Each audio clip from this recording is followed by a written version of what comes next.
बात है आवेदा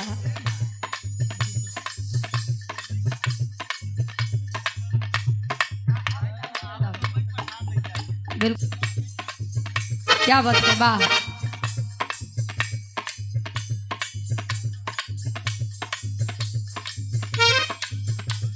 भगवान सच्चा ठीक बा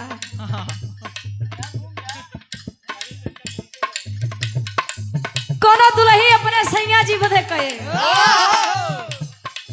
गुरुजी ये बड़े भैया लोग भी आए हैं देखा बुरा मत माना जाया बाबा लोग आते हैं तो कुछ उम्मीद लेके आते हैं कहे कैसे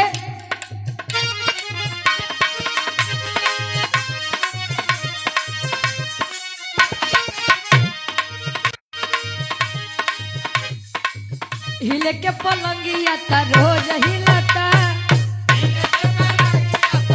जियो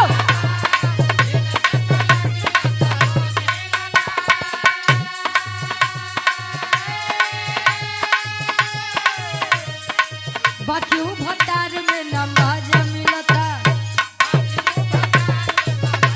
क्या बात है बात हिले के पलंगिया तो रोज हिलता बाकी भटार में नमाज मिलता लई कहे शौकी पहोता नहीं थे सही से मिलनवा बलम के बांगुर बाबेलनवा बलम के क्या बात है बा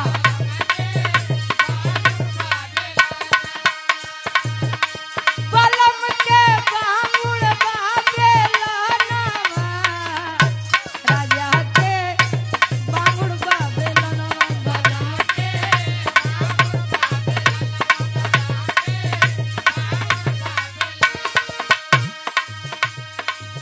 गुरुजी वाह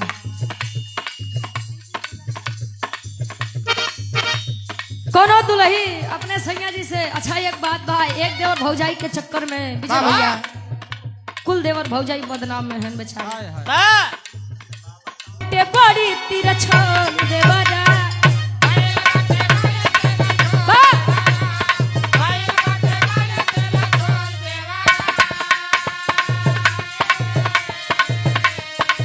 भाई बटे बड़ी तिरछोल देवरा रोज रात में पढ़ावेला भूगोल देवरा क्या बात है ए गुरुजी लागत बा मुंबई के पानी सूट बा वाह क्या मुस्कुराहट है आपकी हेलो कहे बहुत प्यार देते हैं सम्मान देते हैं आप सभी कलाकारों का बाबा तहे दिल से धन्यवाद है ये हमारे गुरुजी बने ज्यादा ई नहीं दूसर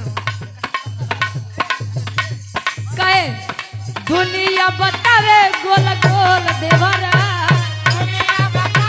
गोल गोल देवरा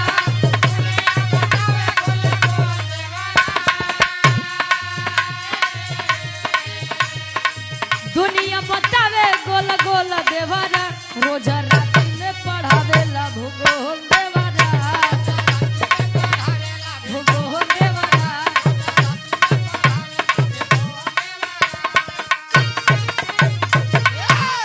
का हो क्या बात है वाह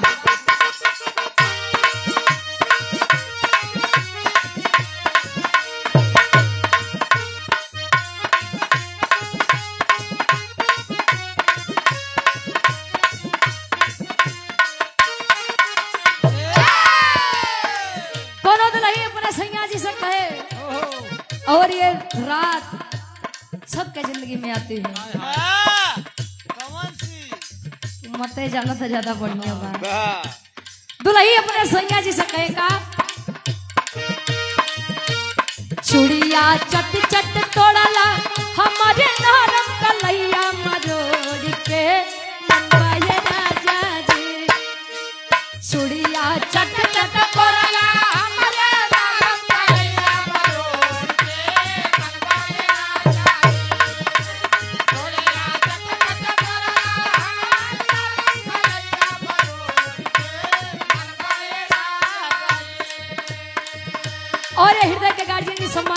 गार्जियन जी अरविंद यादव फौजी साहब सेक्टर नंबर 2 से।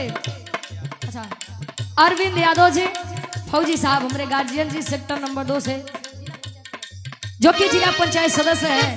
देश की सेवा हमारे गार्जियन जी करके गार्जियन जी हमारे सुंदर माला 500 रुपए देकर सम्मान किए, आशीर्वाद के इशारे।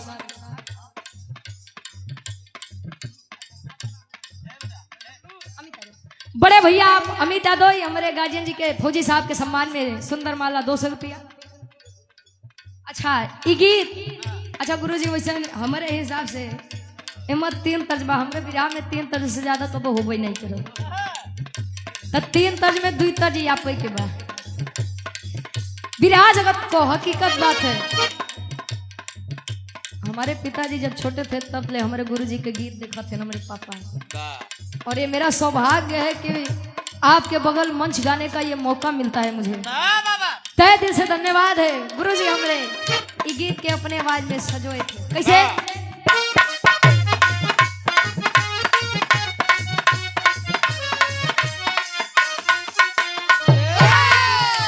चुड़िया चट चट तोरला हमारे नरम कलैया मरोड़ के मनवाए राजा जी, आई हो मनवाए राजा जी, अब का खाटी के पाटी तोड़ के मनवाए राजा जी, अब का खाटी के पाटी तोड़ के मनवाए राजा जी, अब का खाटी के पाटी तोड़ के मनवाए राजा जी। सभा लगी है जैसे आज लोगों का जमाव है। कमला सिंह से हर पहलवान मुकाबले में खड़े हैं, लेकिन हर बार कमला सिंह की विजय हो रही है। तले एक दादा वही कुश्ती के दंगल से बीच में आवत है, उनका नाम सुखू बताया गया। सुखू दादा ठाकुर साहब से एक बात कहे, क्या कहे?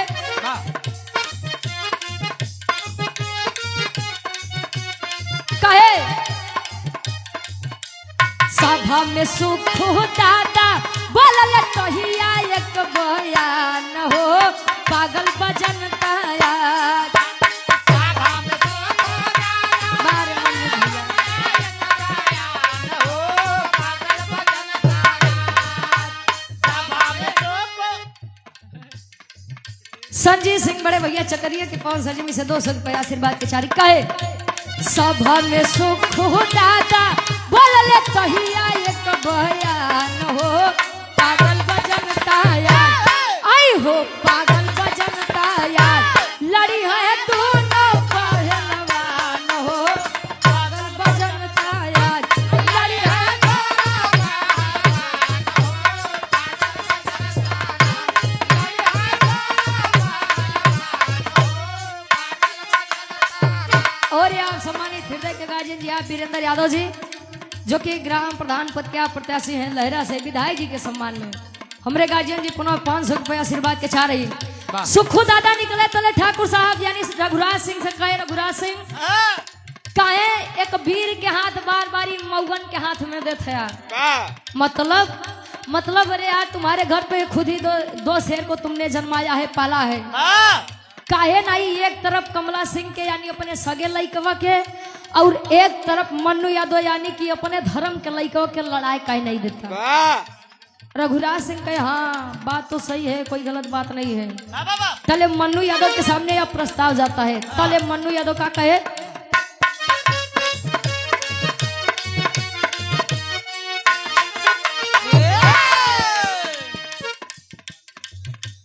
कोनिया से आप कालू यादव जी हमारे गार्जियन जी 100 रुपया आशीर्वाद के चारी। कहे बोला मन्नू यादव तब ठाकुर के समनवा,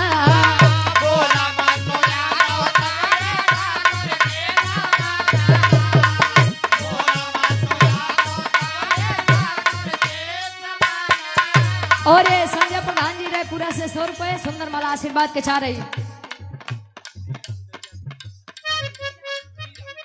जी राम बाबूजी हमारे दरियापुर से 200 रुपए का सम्मान है, आशीर्वाद के चाह रही। और सम्मान के कड़ी में आप संजीत सिंह जी चकरिया की 500 से।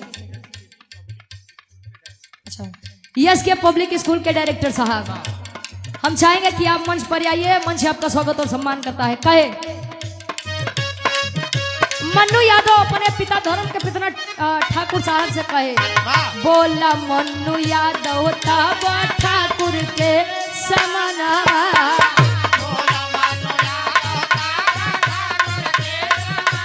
क्या बात है?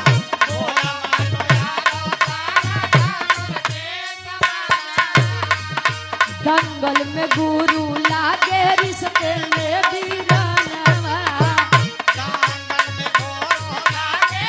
क्या बात है?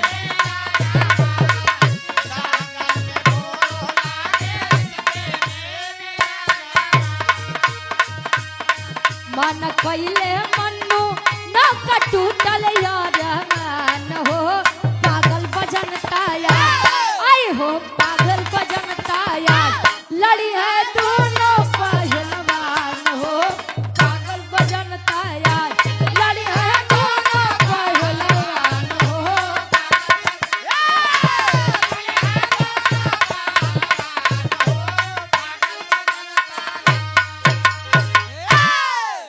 मन्नू यादव के सामने प्रस्ताव गया, ठाकुर साहब यानी उसके धर्म के पिता लेकर गए, बेटा तुम्हें कुश्ती लड़ना है।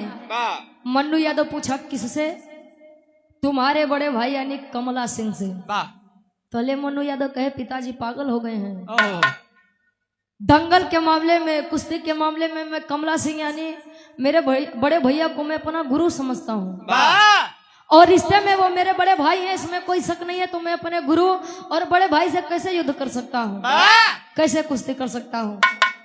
पहले ठाकुर साहब खड़े हुए कहे कि ये लड़के, आए लड़के, अरे मैंने तो सोचा था कि मैंने अपने घर पर 2 शेरों को पाला है। अरे तरस तो मुझे अपनी उस पत्नी शारदा देवी पर आता है, जिसने एक बेटे को शेर और एक बेटे को गीदड़ बनाया। अच्छा जवन लड़का लायक बाजले अपने तक बात रही ठीक रही गुरुजी, अजले बात माई के ऊपर आई तो नहीं बर्दाश्त करी, खड़ा हो गया। अरे पिताजी, अरे पिताजी, ऐलान करवा दीजिए कमला सिंह से कुश्ती करने के लिए मन्नू यादव तैयार है। कहा वो कैसे ही हमारे गुरुजी वाली गीत लगत बा, फिर से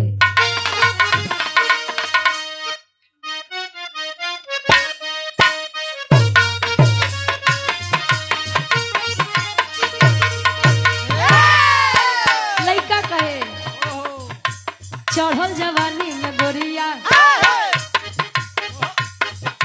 चढ़ल जवानी में गोरिया काहे चोली पाई। एक विराह में हमारे गुरुजी इस गीत को भाव दिए हैं। विराह खोजत खोजत हमका लगभग 1 से 2 दिन हो गया। आई गीत इंस्टाग्राम पे, फेसबुक पे, यूट्यूब पे बड़ा रील बनी बा गुरुजी, और ये लाइन हकीकत में दिल को छूती है। बारे कवि जी की लखनी और हमारे गुरुजी के अंदाज। गुरुजी का मैं कैसे एक दिन मंजिल पाई, एक दिन मंजिल पाई, ओकर झंडा जरूर लहराई, लगन रही तन मन में ओके केहू न रोके पाई, लगन रही तन मन में ओके केहू न रोके पाई। क्या बात है? लेकिन मन्नू यादव कहे अपने पिताजी से, क्या कहे? अरे शेरवा पलली माई, शेरवा पलली माई, देव सिंह के जोर दिखाई, दंगल भूमि के ऊपर देखा मिट्टी के तिलक लगाई, दंगल भूमि के ऊपर देखा मिट्टी के तिलक लगाई, दंगल भूमि के ऊपर देखा। तैयार हो गया पिताजी, खड़ा है, चलिए ऐलान करवाइए। अच्छा होता है कि कभी कभी कुश्ती में जब 2 योद्धा खड़े होते हैं, चाहे भी जिस क्षेत्र में, तो कुछ आधे योद्धा के तरफ रहते हैं, मतलब आधे एक योद्धा के तरफ और आधे एक योद्धा के तरफ। जे कमला सिंह के चाहे वाले बा तो कहा कि हाँ ये लइकवा लड़ी, लइकवा लड़ी, एक कमला सिंह तो एक के बारे में उठा के पटक दी है तो काई बोली, तो कुछ कमला सिंह के तरफ नहीं रही, के मन्नू यादव के तरफ रहा तो कहा कि ये पागल है। कहा थे ना कि दिखन में छोट लगे घाव करे गंभीर। हो सकता है कि बाजी यही बच्चा मार जाए। वाह समय समय की बात है साहब। अच्छा खड़ा है, कुश्ती हो रही है, होते करते तले होत का टेरी के भाव में कवि जी लिखते हैं। वाह